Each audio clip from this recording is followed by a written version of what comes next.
Yorana. Et Haturu.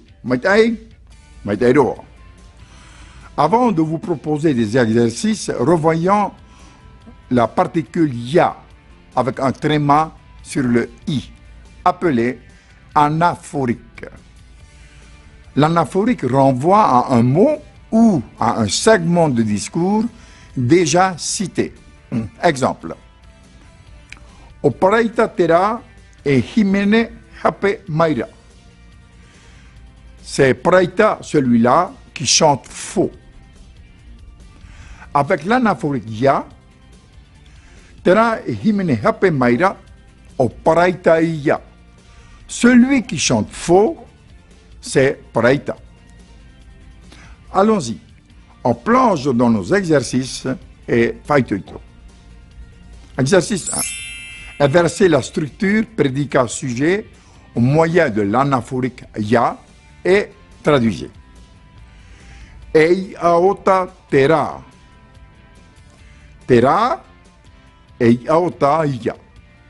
Ça, c'est du poisson cru. Et ahei tenaya. Tenaya et ahia. Ce poisson près de toi, c'est du thon. No te fa'apumai te yetaro. Te yetaro, no te fa'apumai.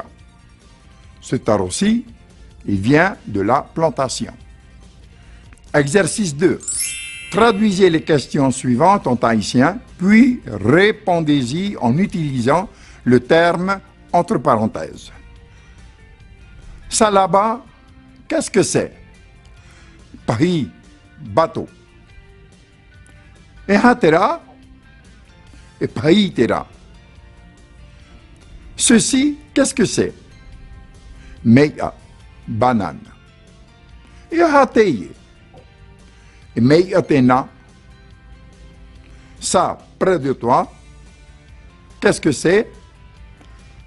Taro. Et hatena. Et taro teye. Mettez les phrases suivantes à la forme négative. E pahi tera, e ere tera te pahi. Eia tena, e ere tena teia. E taro teie, e ere teie te taro. Traduisez en français. Ova tera tata. Qui est cette personne?